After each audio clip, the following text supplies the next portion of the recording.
आकारं भुजगशयनं पद्मनाभं सुरेशं विश्वाधारं गगनसदृशं मेघवर्णं शुभाङ्गं लक्ष्मीकान्तं कमलनयनं योगिभिर्ध्यानुगम्यम् वन्दे विष्णु भवभयहरं सर्वलोकैकनाथम्। जिनकी आकृति अतिशय शांत है, जो शेषनाग के शैया पर शयन किए हुए हैं, जिनकी नाभि में कमल है, जो देवों के भी ईश्वर और संपूर्ण जगत के आधार हैं, जो आकाश के सदृश सर्वत्र व्याप्त हैं, नीलमेघ के समान जिनका वर्ण है, अतिशय सुंदर जिनके संपूर्ण अंग हैं, जो योगियों द्वारा ध्यान करके प्राप्त किए जाते हैं, जो संपूर्ण लोगों के स्वामी हैं, जो जन्म मरण रूप भय का नाश करने वाले हैं, ऐसे लक्ष्मीपति कमल नेत्र भगवान श्री विष्णु को मैं सिर से प्रणाम करती हूँ। पुरुष प्रकृतिस्थो हि भुङ्क्ते प्रकृतिजान् गुणान् कारणं गुणसङ्गस्यो सदसद्यो निज जन्मसु। प्रकृति में स्थित पुरुष ही प्रकृति जन्य गुणों का भुक्ता बनता है और गुणों का संग ही उसके ऊंच नीच योनियों में जन्म लेने का कारण बनता है। ये जो हमारा चैप्टर चल रहा है, इसमें क्षेत्र और क्षेत्रज्ञ को अलग अलग बताने को, अनुभव करने को भगवान बोल रहे हैं। तो जो अभी हमने इससे पहले वाला श्लोक पढ़ा था, उसमें भगवान बता रहे हैं कि जो पुरुष है वो सुख और दुख के भोगने में स्वयं हेतु है। अब आता है कि कौन सा पुरुष सुख और दुख का भोक्ता बनता है। तो जो प्रकृति में स्थित है, प्रकृति में स्थित का मतलब क्या हुआ? जो पुरुष है उसने प्रकृति के साथ या शरीर के साथ तादात्म्य कर लिया और शरीर को मैं और मेरा मान लिया, तब उसको कहा गया प्रकृति में स्थित पुरुष। जो प्रकृति में स्थित पुरुष है वो ही अनुकूल परिस्थिति के आने पे सुखी होता है और प्रतिकूल परिस्थिति आने पर दुखी होता है, और वो ही प्रकृति के गुणों का भोक्ता होता है। फिर कह रहे हैं कि गुणों का संग ही उसकी ऊंच नीच योनियों में जन्म लेने का कारण बनता है। गुणों का संग मतलब जैसे जो प्रकृति और पुरुष है इसमें भेद है, ये दोनों अलग अलग है, ये जानना विवेक है। और प्रकृति के साथ तादात्म्य करने का और संबंध जोड़ने का मतलब है अज्ञान। तो ये जो अज्ञान है, इससे जो पुरुष स्वयं प्रकृति के साथ अपना संबंध बना लेता है और संबंध बनाने से ये अपने को प्रकृति में स्थित मान लेता है, शरीर में स्थित मान लेता है और शरीर से मैं और मेरापन हो जाता है। यही गुणों का संग है और इस गुण संग से जो पुरुष है वो बंध जाता है और बंध जाने से गुणों के अनुसार ही उसकी गति होती है। जिन योनियों में सुख बहुत होता है उनको सत योनि कहते हैं, और जिन योनियों में दुख की बहुलता होती है उसे असत योनि कहते हैं। जो पुरुष है वो सत और असत योनियों में जन्म लेता है। किसके कारण? क्योंकि वो गुणों का संग करता है।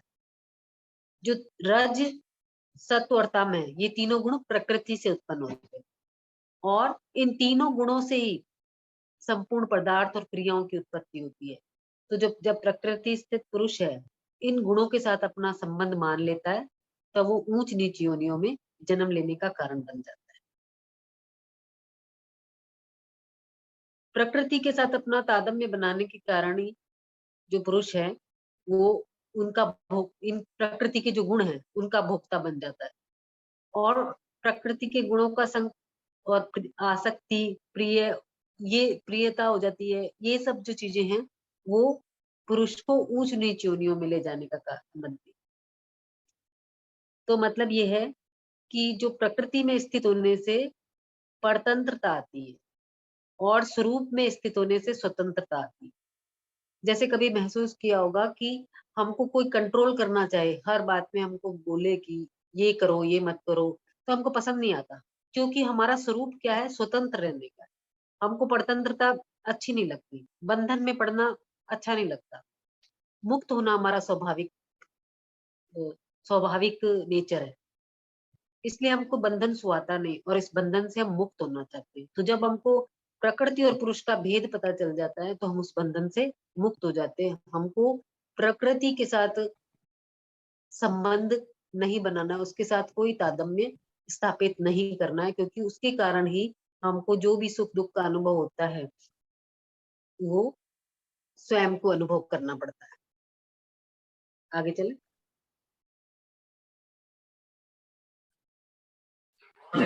For life.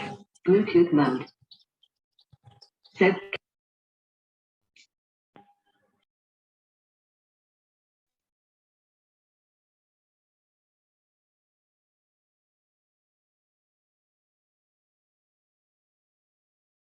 उपद्रष्टानुमन्ता च भर्ता भोक्ता महेश्वरः परमात्मेति चाप्युक्तो देहेऽस्मिन् पुरुषः परः। यह पुरुष प्रकृति के साथ संबंध रखने से उपद्रष्टा, उसके साथ मिलकर सम्मति अनुमति देने से अनुमंता, अपने को उसका भरण पोषण करने वाला मानने से भर्ता, उसके संग से सुख दुख भोगने से भोक्ता और अपने को उसका स्वामी मानने से महेश्वर बन जाता है। परंतु स्वरूप से यह पुरुष परमात्मा कहा जाता है। यह देह में रहता हुआ भी देह से पर है। अब यहाँ पे इस श्लोक में जो ये अलग अलग उपाधियां दी गई हैं, ये अलग अलग उपाधियां पुरुष की दी गई है। जैसे मेरा नाम प्रीति है, तो मेरे को हरिद्वार में मैं रिलेशन के हिसाब से बहू हूँ और चाची हूँ, ताई हूँ, मामी हूँ। लेकिन जब मैं बीकानेर जाऊंगी या अपने पीहर जाऊंगी तो मैं किसी की बुआ कहलाऊंगी, किसी की बहन कहलाऊंगी, इस तरह से। लेकिन मैं हूँ तो प्रीति। तो इस तरह से जो एक ये पुरुष है, इसको डिफरेंट डिफरेंट नाम से बताया गया है। तो उपद्रष्टा क्यों कहा गया है इसको? क्योंकि ये स्वरूप में नित्य है। पुरुष जो है वो स्वरूप में नित्य है, सब जगह परिपूर्ण है, स्थिर है, अचल है और सदा रहने वाला है। ऐसा होते हुए भी वे प्रकृति और उसके कार्य जो हमारा शरीर है उसकी तरफ दृष्टि डालता है, तो उसके साथ अपना संबंध बना लेता है, इसलिए इसको उपद्रष्टा कहा जाता है। और हर कार्य में अपनी सम्मति यानी कि अनुमति देता है, तो इसका नाम अनुमंता है। फिर इसको भर्ता भी कहा है। भर्ता क्यों कहा है? क्योंकि ये शरीर के साथ मिलकर उससे तादात्म्य करके अन्न जल से शरीर का पालन पोषण करता है और सर्दी गर्मी से इसका संरक्षण करता है, इसलिए इसका नाम भर्ता हो गया। भर्ता मीन्स पालने वाला, पालन करने वाला। अब भोक्ता कहा है, तो शरीर के साथ मिलकर पुरुष अनुकूल परिस्थिति के आने से सुखी हो जाता है और प्रतिकूल परिस्थिति आने पे अपने आप को दुखी मानता है, तो इसको भोक्ता कहा है। और महेश्वर क्यों कहा है? क्योंकि ये अपने को शरीर है, इंद्रियां, मन, बुद्धि, धन आदि का मालिक मानता है, इसलिए इसको महेश्वर कहा है। फिर इसको परमात्मा नाम से भी कहा है। क्यों? क्योंकि पुरुष सर्वोत्कृष्ट है, परमात्मा है, इसलिए इसको परमात्मा कहा है। ये देह में रहता हुआ भी देह से संबंध रहित है। आगे चल।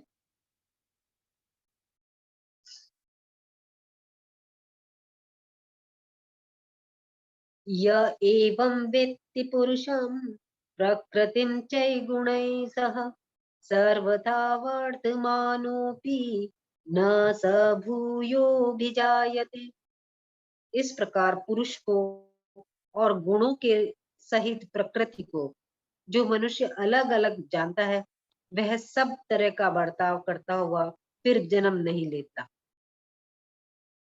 अभी पीछे वाले श्लोकों में प्रकृति और पुरुष का विवेचन चल रहा था। अब इसको जो तत्व से जान जाएगा, प्रकृति और पुरुष को, उसको क्या प्राप्त हो जाएगा, यानी कि प्रकृति और पुरुष के तत्व को जानने से क्या फल होगा, इसको इस श्लोक में भगवान बता रहे हैं कि जो भी साधक है वो अपना जो वास्तविक स्वरूप है उसको जानने के लिए तत्पर रहता है। लेकिन भगवान इसमें कह रहे हैं कि इसमें सावधान रहने की जरूरत है, क्योंकि सावधान रहने के बाद ही ये जानने में आता है कि जो स्वरूप है वो कोई क्रिया नहीं करता। किसी भी कोई क्रिया नहीं करता तो क्रिया का कर्ता भी नहीं है, और करता नहीं है तो उस क्रिया का भोक्ता भी नहीं है।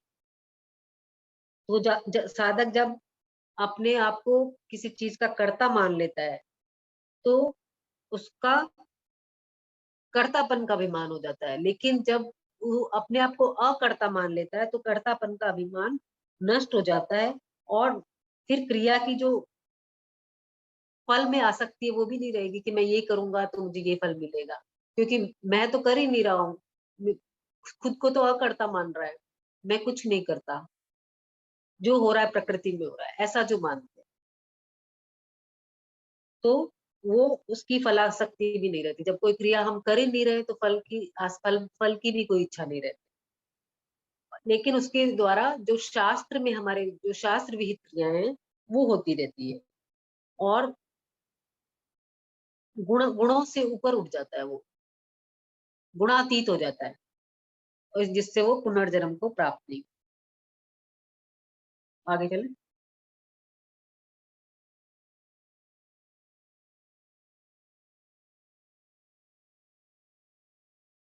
ध्यानेनात्मनि पश्यन्ति केचिदात्मानमात्मना, अन्ये सांख्येन योगेन कर्म योगेन चापरे। कई मनुष्य ध्यान योग के द्वारा, कई सांख्य योग के द्वारा और कई कर्म योग के द्वारा अपने आप में परमात्म तत्व का अनुभव करते हैं। अब ये जिज्ञासा होती है कि जन्म मरण की जो ये प्रक्रिया है इससे कैसे छूटा जाए, इससे कैसे रहित हुआ जाए। तो इसका साधन भगवान हम बता रहे हैं। ये 2 श्लोक 24वां और 25वां भगवान इन श्लोकों में जन्म मरण रहित होने का साधन बता रहे हैं कि कई मनुष्य ध्यान योग के द्वारा, कई सांख्य योग के द्वारा और कई कर्म योग के द्वारा अपने आप से अपने आप में परमात्मा तत्व का अनुभव करते हैं। ये हमने पहले पढ़े हुए हैं अध्यायों में, ज्ञान योग, सांख्य योग और कर्म योग। तो ध्यान योग क्या है? अभी जो हम पढ़ रहे हैं प्रकृति और पुरुष, इसको जो प्रकृति से संबंध विच्छेद पुरुष और प्रकृति को अलग अलग जानने से होता है, वही ध्यान से भी होता है। ध्यान जब हम शुरू करते हैं, तो ध्यान जब शुरू होता है तो वो विक्षिप्त वृत्ति में, ध्यान जो हमारा चित्त है उसकी कई वृत्तियां होती है। तो चित्त किसको कहते हैं? चित्त कहेंगे जब मन, बुद्धि, अहंकार इनमें समन्वय हो जाता है, उसको कहते हैं चित्त। चित्त की प्रवृत्तियां होती है अलग अलग। तो जो चित्त, जब उसमें सत्व गुण जब ज्यादा होगा, रज और तम तो आते जाते रहेंगे, लेकिन सत्व गुण की प्रधानता होगी, उस समय हमारा ध्यान की वृत्ति होगी, हम ध्यान करना चाहेंगे।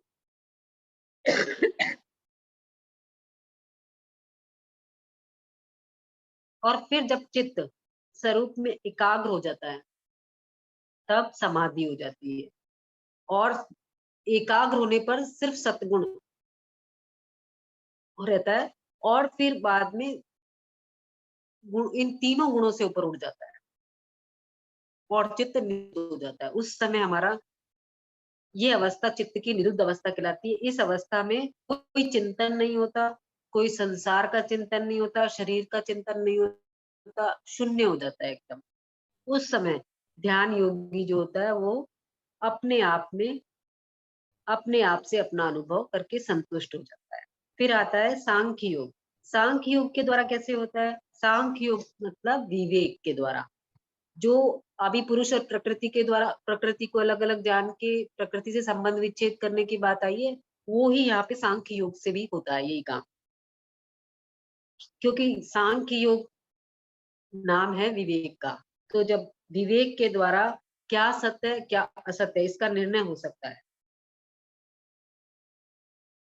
जो सत्य है वो नित्य है, सर्वव्यापक है, स्थिर है, अचल है, अव्यक्त है। और जो असत है वो इसके विपरीत है, वो चल है, नित्य, विकारी और परिवर्तनशील है। ऐसे विवेक विचार से जो सांख्य योगी होता है वो प्रकृति और उसके कार्य से अलग हो जाता है और अपने आप से अपने आप में परमात्मा तत्व का अनुभव कर लेता है।